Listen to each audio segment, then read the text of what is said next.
बिस्मिल्लाहिर रहमानिर रहीम। अलिफ लाम मीम। अहसिबन नास अय्युतरकू अय्युकूलू आमन्ना वहुम ला यफ्तनून।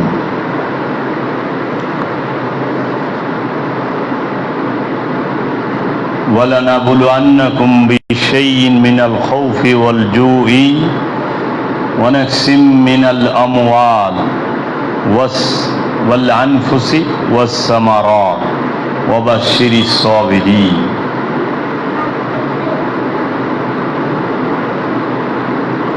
रब्बुल आलमीन कुरानुल मजीदे इरशाद करेছেন, আহাসিবান নাস, মানুষ কি মনে করে, আইয়ুতারাকু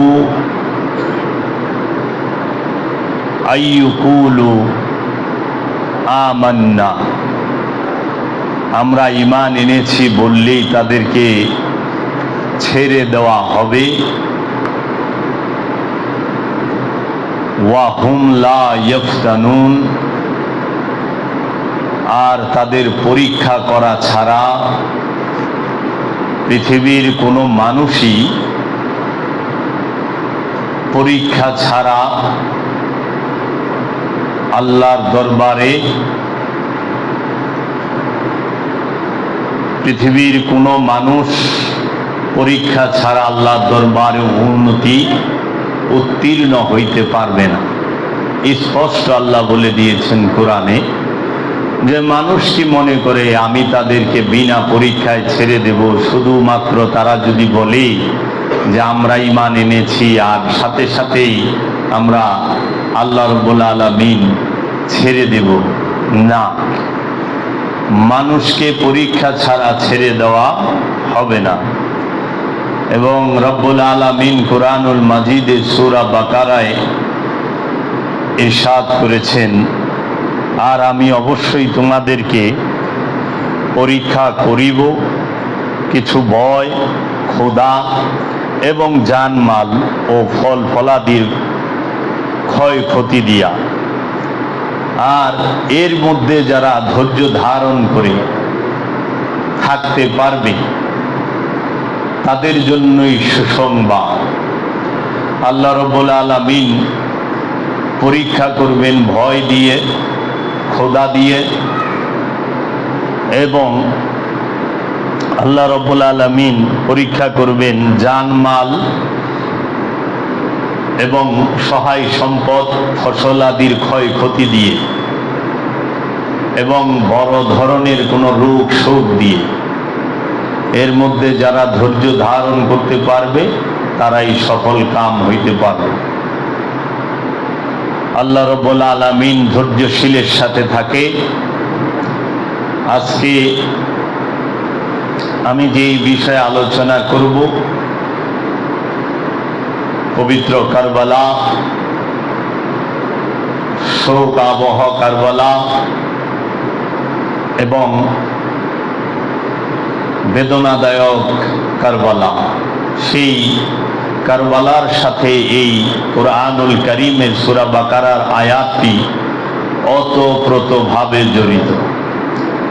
কারণ আল্লাহ রাব্বুল আলামিন কুরআন মাজিদে বলেছেন, আমি তোমাদের পরীক্ষা নেব ভয় এবং ক্ষুধা দিয়ে।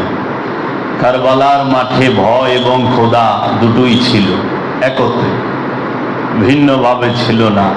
সহায় সম্পদের ক্ষতি দিয়ে, আল্লাহ রসুলের বংশধরের সহায় সম্পদকে লুটে নেওয়া হয়েছে, মান সম্মান ইজ্জতকে বাজারে নিলাম করা হয়েছে, এবং নফসের রূপ শোক দিয়ে এবং সন্তান সন্ততিও কেড়ে নেবে। কারবালায় মাওলা হুসাইনের সন্তানের জীবন কেড়ে নেওয়া হয়েছে, এবং কারবালার মধ্যে মাওলা হুসাইনের স্ত্রী, কন্যা, আল আওলাদ সবাইকেই বাজারে বন্দি অবস্থায় একই দড়িতে বেঁধে ঘোরানো হয়েছিল। এত কিছুর মধ্যেও মাওলা হুসাইন এবং আলে রসুল আওলাদে আলীগণ ধৈর্য ধারণ করেছিলেন। তাহারা হায় হুতাশ এবং তাহারা অস্থির হন নাই এবং মাওলার মহব্বত এবং মাওলার শুকুর একটু পরিমাণও কমে না। আজ 5ই জুলাই রোজ শনিবার 2025 সাল এবং 9ই মুহররম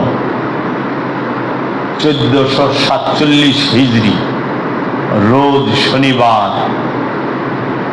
পবিত্র মুহররম তথা কারবালা সম্পর্কে আমরা সবাই কারবালার আদর্শ, কারবালার যে দর্শন সেটাকে হৃদয়ে ধারণ করে হৃদয়ে রাখার জন্যই সমবেত হয়েছি।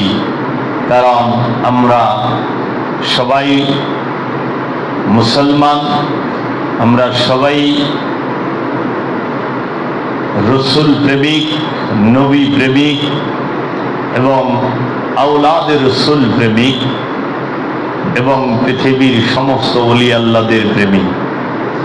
পৃথিবীতে যত কামেল আল্লাহর ওলি আছেন এবং রব্বুল আলামিনের মাহবুবগণ আছেন, আমরা সবার প্রেমিক। মানুষ বুঝতে পারে না রসুলের দর্শন সম্পর্কে, রসুল বিষয়টি কি। সমস্ত কিছুর মূলেই হচ্ছেন আল্লাহর রসুল। আল্লাহর রসুল পৃথিবীতে আগমন না করলে আল্লাহ রব্বুল আলামিন এই পৃথিবীর বুকে কোনো কিছু আমাদের জন্য রাখতেন না। আল্লাহ রসুলের বদলতে, বরকতে আমরা সব কিছুই পেয়ে থাকি। আল্লাহ রসুল রাহমাতাল লিল আলামিন হচ্ছেন আমাদের জন্য রবের তরফ হতে সর্বশ্রেষ্ঠ নিয়ামত। আল্লাহ রব্বুল আলামিন বলেছেন, আমি তোমাদের উপরে ইহসান করেছি, আমি তোমাদের উপরে অনেক বড় দয়া করেছি, ইহসান করেছি। আমি তোমাদের মাঝে আমার হাবিব সরওয়ারে কায়নাত, মুফাখরে মৌজুদাত, তাজদারে হরম, ইমামে কিবলাতাইন, সৈয়দুল বশর, সৈয়দুল আম্বিয়া, ইমামুল মুরসলিন, খাতামান নবী আবুল কাসিম মোহাম্মদ সাল্লাল্লাহু আলাইহি ওয়াসাল্লামকে প্রেরণ করে আল্লাহর রসুল মোহাম্মদ সাল্লাল্লাহু আলাইহি ওয়াসাল্লাম হচ্ছেন এই জগতের সবার জন্য, সকল মানুষের জন্য, সকল মুক্তিকামী মানুষের জন্য আল্লাহর তরফ হইতে সর্বশ্রেষ্ঠ ইহসান, দয়া।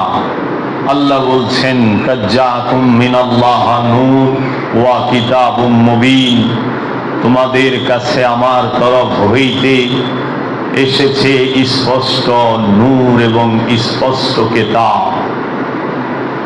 আল্লাহর রসুলকে আল্লাহ রাব্বুল আলামিন স্পষ্ট নূর বলেছেন, স্পষ্ট কিতাব বলেছেন।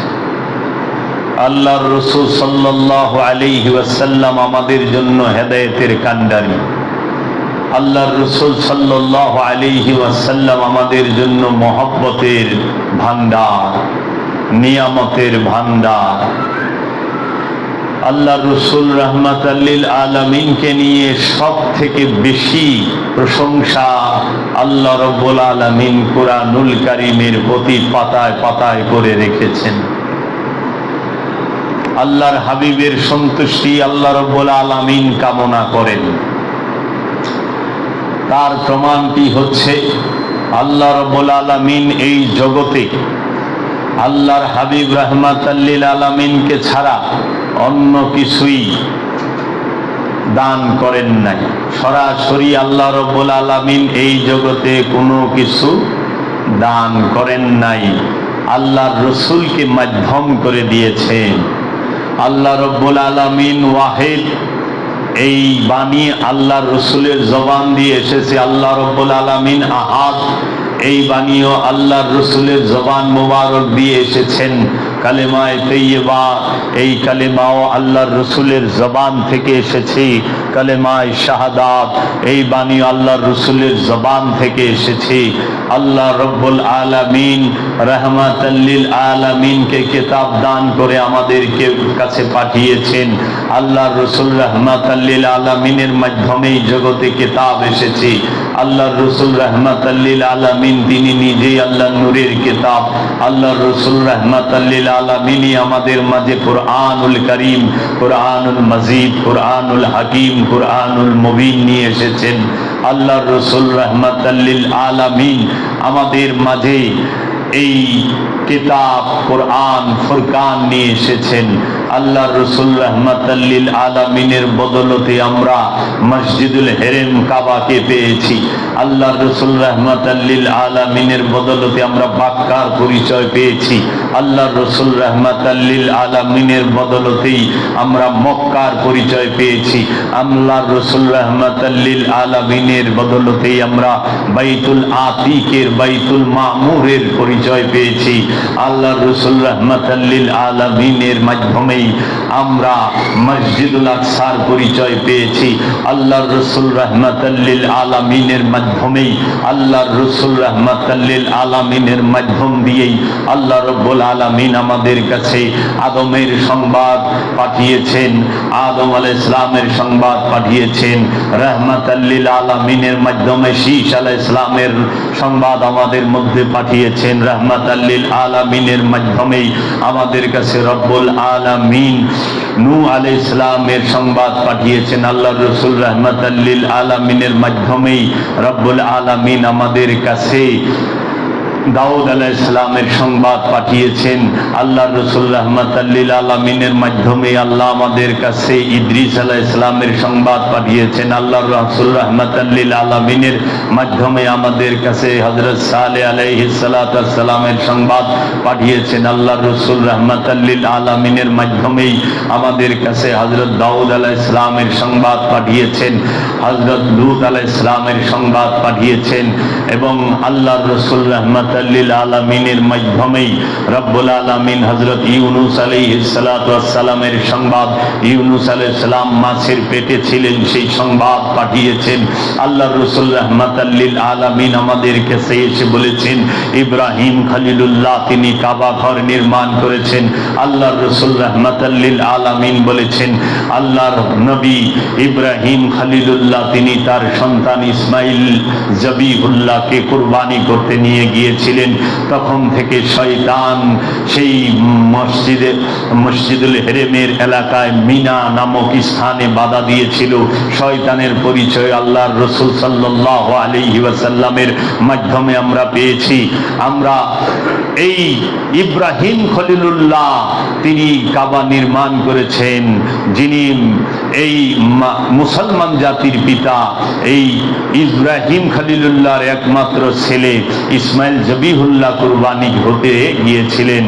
আরেক ছেলে ইসহাক আলাইহিস সালাতু ওয়াস সালামের সংবাদ আমরা আল্লাহর রসুল রাহমাতাল লিল আলামিনের মাধ্যমে পাই।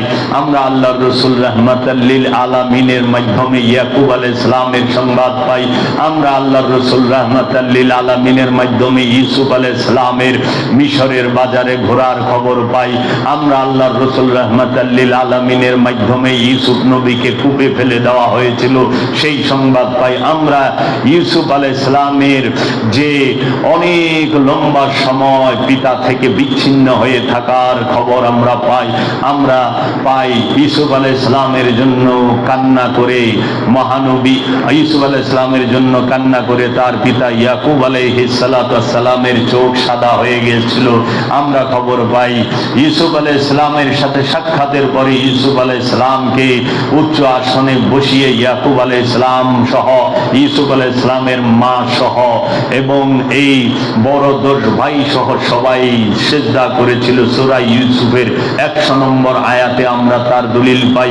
আমরা দেখতে পাই আল্লাহর রসুল রাহমাতাল্লিল আলামিনের মাধ্যমে আমরা ইউসুফ আলাইহিস সালামের ছেলে ইমরান আলাইহিস সালামের সংবাদ পাই, আমরা ইমরান আলাইহিস সালামের কন্যা মা মারিয়মের সংবাদ রাহমাতাল্লিল আলামিনের মাধ্যমে পাই, আমরা আল্লাহর হাবিব রাহমাতাল্লিল আলামিনের মাধ্যমে জাকারিয়া আলাইহিস সালামের সংবাদ পাই, আমরা আল্লাহর রসুল রাহমাতাল্লিল আলামিনের মাধ্যমে জাকারিয়া নবীর ছেলে ইয়াহিয়া নবীর সংবাদ